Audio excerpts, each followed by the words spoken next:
그래서 나도 모르게 그렇게 됩니다. 나도 모르게 패였게 돼요. 나도 모르게 믿음 없는 사람이 됩니다. 그런 의미에서 우리가 내가 어떻게 하면 믿음을 잃어버리지 않을까? 그죠? 내가 어떻게 하면 폐역한 사람이 되지 않을까? 늘 예수 믿음으로 제자로서 내 마음의 중심이 늘 예수님일 수는 없을까? 그런 고민에서 우리 오늘 본문의 말씀을 한편 살펴봅시다. 44절과 45절 말씀입니다. 저랑 교독합시다. 이 말을 너에게 담아두라. 인자가 장차 사람들의 손에 넘겨지리라 하시되 그들이 이 말씀을 알지 못하니 이들로 깨닫지 못하게 생긴 바 되었으니라. 또 그들은 이 말씀을 묻기도 두려워하더라. 우리가 늘 믿음을 갖기를 원하고 늘 예수님이 내 안에 주인이기를 원한다면 여러분 기도합시다. 늘 깨닫는 은혜를 달라고 기도합시다. 주님 깨닫게 해주십시오. 깨닫는 은혜를 주십시오. 우리가 많은 경우 실수하고 잘못하는 사람들 보잖아요. 근데 여러분 그거 아세요? 자기만 몰라요. 옆에 사람은 다 알아요. 아, 이 사람 문제가 있다. 이 사람 뭔가 하나님 중심이 아니다. 에고가 뭔가 이 사람을 흔들고 있다.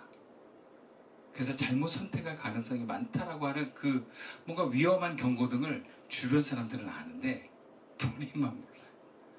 그리고 그걸 얘기해줘도 인정을 안 해요. 왜 그럴까요?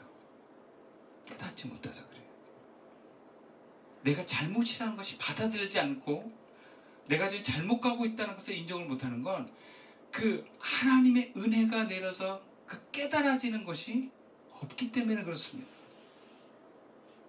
그래서 우리가 아무리 얘기를 해도 여러분 바뀌질 않아요. 저는 그 모습 보면서 어떤 생각이 드냐면 주변에서 말을 안 한다고 내가 잘하고 있는 게 아니다 라는 거죠. 나도 과거의 나처럼 주변에서 내가 말해도 안 될 걸 알기 때문에 말을 안 할 수도 있다는 생각을 하셔요. 그래서 저는 어떤 생각이 드느냐면 주님 내가 잘못했으면 깨닫게 해주십시오. 늘 내가 깨어있게 해주십시오 라는 표현을 저는 그렇게 합니다.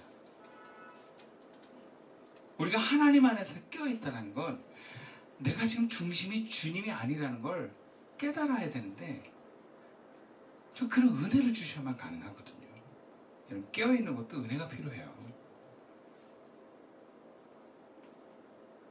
우리가 할 수 있는 건 은혜를 달라고 기도하는 거예요. 하나님 제가 깨어있고 깨달을 수 있도록 은혜를 주십시오. 그래서 정말 잘못했다면 회개할 수 있도록 은혜를 주십시오. 여러분 그게 겸손이에요. 겸손이 제가요 잘못합니다. 제가요 양악해서 말하고 밀어내고 낮은 어떤 자기의 어떤 위치를 얘기하는 게 겸손이 아니에요. 겸손은 진심으로 내가 하나님 없이는 아무것도 할 수 없다는 것을 늘 깨닫는 사람입니다. 그래서 아무것도 할 수 없는 거예요. 그래서 저는 많이 봤어요. 제가 주님의 은혜 없으면 안 됩니다. 그래놓고 뭘 하려고 그러면 내가 할 수 있는데 왜 그래? 막 이래. 이 겸손도요. 이 립 서비스로 하면 얼마든지 우리가 겸손한 척 할 수 있어요. 말로는 다 겸손하고 말로는 이미 다 하나님 나라 갔고 말로는 다 예수님 됐어요. 보면 삶이 안 그래요. 삶이 무엇보다 깨닫지를 못해요. 제가 우리 자녀들 양육하면서 제일 안타까운 게 뭐냐면 자신들이 지금 신앙이 없다라는 것을 얘네들이 몰라. 그러고는 나는 문제가 없다 그래. 환장합니다 여러분. 얘기해도 몰라요. 본인들이 그걸 깨달아야죠. 근데 부모가 깨닫게 할 수 없더라고요. 근데 저는 정말 진심으로 아이들한테 그런 마음이 있어요. 너희들이 공부 못해도 괜찮다. 아니 오히려 좀 못하다고 자기가 인지하면 더 좋을 것 같아. 그래서 자기가 공부도 못하는데 부모가 돈이 없어? 그래서 하나님밖에 의지할 수 없는 상태를 저는 더 원해요. 왜? 하나님의 은혜만 있으면 인생은 복되게 살 수 있거든요. 아멘. 공부 못해도 괜찮아요. 돈 없어도 괜찮아요. 하나님이 함께하면 그 인생은 복됩니다. 근데 하나님이 함께하는 확신이 없다? 공부 아무리 잘해도, 부모가 아무리 강력한 재정적인 도움이 있어도 저는 그 인생은 복되다고 생각하지 않습니다. 이게 우리 삶에 정말 중요한 게 은혜고요. 구체적으로 그 은혜는 내가 내 모습을 바로 알 수 있는 깨달음이 있는 것입니다. 아멘. 우리는 그런 마음으로 늘 은혜를 주셔야 돼요. 오늘 본문에서 예수님께서 사역의 정점에서 자신의 순환과 부활을 얘기를 했어요. 그리고 지금 두 번째 얘기하십니다. 예수님께서 제자들이 하지 못한 귀신 들린 아이를 치료하고 나서 또 말씀하셨어요. 인자가 장차 사람들의 손에 넘겨지리라. 자신을 두고 하신 말씀이에요. 근데 제자들이 그걸 못 알아챘대요. 알아듣지는 못했대요. 그냥 내가 넘겨지고 죽을 거야, 이 얘기를 그냥 흘려듣는 거예요. 무시하는 거예요. 자들과 상관없다는 것처럼 묻어버리는 것입니다. 그리고 이것은 오늘 본문에서 그들로 깨닫지 못하게 된 것이 숨겨진 바 되었기 때문이다 그래요. 여러분, 하나님께서 깨닫게 하지 못하시면 숨겨진답니다. 이게 무서운 거예요. 내가 망하는 길로 계속 가고 있는데, 너 지금 망하는 길로 가고 있다는 것을 깨달으면 살 수 있는데 숨겨진대요. 그래서 계속 그 망하는 길로 간대요.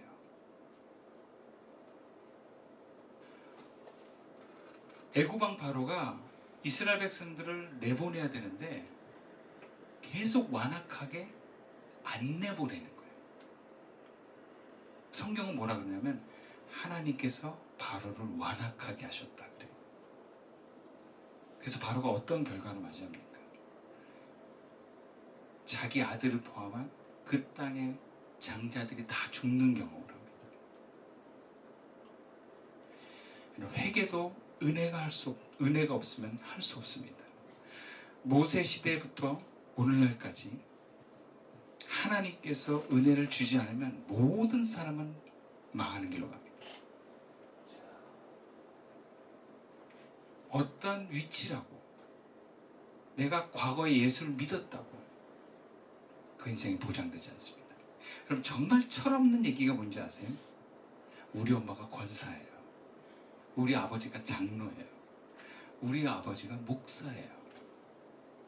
우리 엄마가 예수 열심히 믿고 헌금 많이 하셨어요.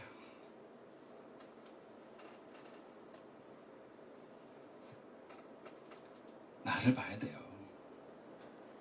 내 자신이 정말 그때그때 하나님의, 예수님의 그 내 마음의 중심의 자리에서 나를 이끌어가고 계시는가? 내가 얼마나 교만한지, 자아로 가득 차는지 나만 모를 수 있습니다.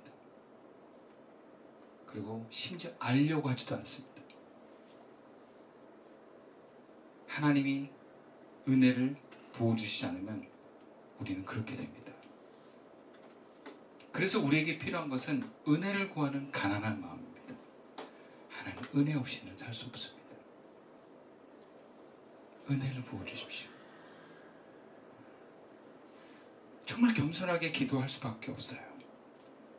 깨닫는 은혜를 달라고. 그것도 남이 아니라 내가 내 주인이 나라는 것을 깨닫는 은혜를 달라고 기도할 수 있어야 됩니다. 나에게 은혜가 없다면 내가 가룟 유다가 될 수 있고, 은혜가 없이는 결코 나를 바로 알 수 없다는 사실을 우리는 잊어서는 안 됩니다. 그런데 은혜가 없이는 겸손하기는 어렵다면, 그럼 도대체 우리가 기도하는 것만저도 잊어버리면 어떡하죠? 하나님 은혜를 달라고 나는 은혜 없이는 살 수 없습니다라는 걸 그 자체를 잊어먹으면 어떡하죠? 그럼 하나님이 내가 기도했는데 은혜 안 주시면 어떡해요? 그렇죠? 이런 불편한 질문들이 또 올라와요. 깨닫는 것도 은혜라면 내 삶의 에고가 주인이 되어서 능력이 없어져 버린 것이 깨닫지 못하도록 주님이 은혜를 안 주신 거라면 그 주님 때문 아닌가요? 주님이 은혜 안 주셨잖아요. 이렇게 얘기할 수도 있어요. 우리도 많은 경우 하나님께 되묻습니다. 심한 경우는 따집니다. 어떻게 하나님 이럴 수가 있습니까? 나는 그럴 마음이 없는데 왜 하나님 깨닫게 안 해주셨어요? 왜 안 막아주셨어요? 그런 마음이 좀 들거든요. 우리가 하나님을 얘기해요. 하나님 그때 왜 안 막아주셨어요? 하나님 왜 그때 저를 붙잡아주지 않았어요? 왜 은혜를 안 주셨나요? 깨닫지 못하게 해주셨나요? 주님이 은혜를 주시고 깨닫게 해주셨다면 저는 얼마든지 그럴 수 있을 텐데. 하나님의 선택적인 은혜 베푸심에 우리는 공평하신 하나님에 대해서 의문을 품을 수 있습니다. 그러면 왜 하나님께서 누구는 깨닫는 은혜를 주시고 누구는 왜 깨닫는 은혜를 주시지 않는가? 오늘 본문에서 왜 제자들이 예수님의 순환을 깨닫지 못하게 하는 그 하나님께서 왜 숨기게 하셨는가에 대한 이유를 찾을 수 있어야 됩니다.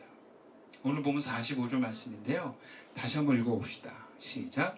그들이 이 말씀을 알지 못하니 이는 그들로 깨닫지 못하게 숨긴 바 되었습니다. 또 그들은 이 말씀을 묻기도 두려워하였다. 여러분, 하나님의 은혜가 숨겨지는 이유는요, 두려움 때문입니다. 우리의 두려움 때문이에요. 하나님은 계속 은혜를 주시고 깨닫는 은혜를 주시는데 그게 숨겨지게 될 수밖에 없는 것은 우리가 너무 두려움이 많기 때문에 그렇습니다. 두려움에 사로잡히면 무언가 내가 두려워하는 문제가 여전하면 여러분은 깨달을 수가 없어요. 특히 에고가 죽어지고 내려놔지는 것을 두려워하는 사람은 깨닫는 은혜가 가려집니다. 예수님께서 제자들에게 믿음이 없고 패역한 세대라고 말할 때 믿음이 없다라고 하는 표현은 다시 말해서 너희가 두려움으로 가득 찼다라는 얘기예요. 예수님이 십자가에 죽으신다. 여러분, 그것을 제자들이 왜 깨닫지 못합니까? 제자들은 두려운 거예요. 예수님이 죽으시면, 자신이 따르는 그 스승님이 죽으면, 이스라엘의 왕이 되어야 될 그 능력이 많으신 예수님이 죽으시면 우리는 어떡합니까? 제자들은 그걸 받아들일 수 없는 거예요.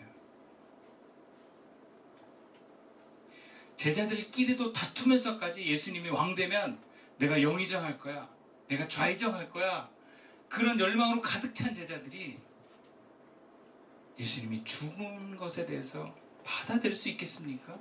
자신도 모든 꿈이 날아가는 건데 못 받아들이는 거예요. 그러니까 은혜가 가려워지는 거예요. 두려움이 있는 사람들은. 믿음이 없으면 두려움이 몰려옵니다. 두려움에 사로잡히면 깨달음도 가려집니다.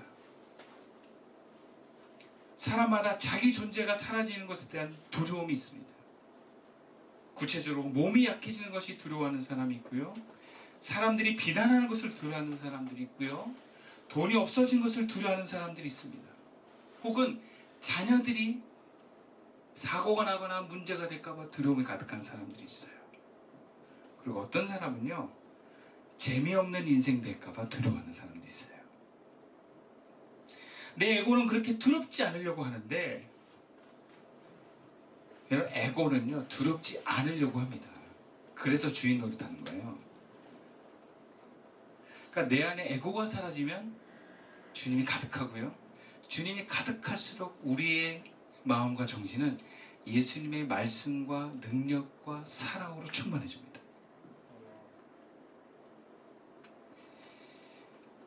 그래서 우리가 결국 깨닫는 은혜를 받는 자리까지 가려면 내 두려움의 문제를 직면할 수 있어야 돼요.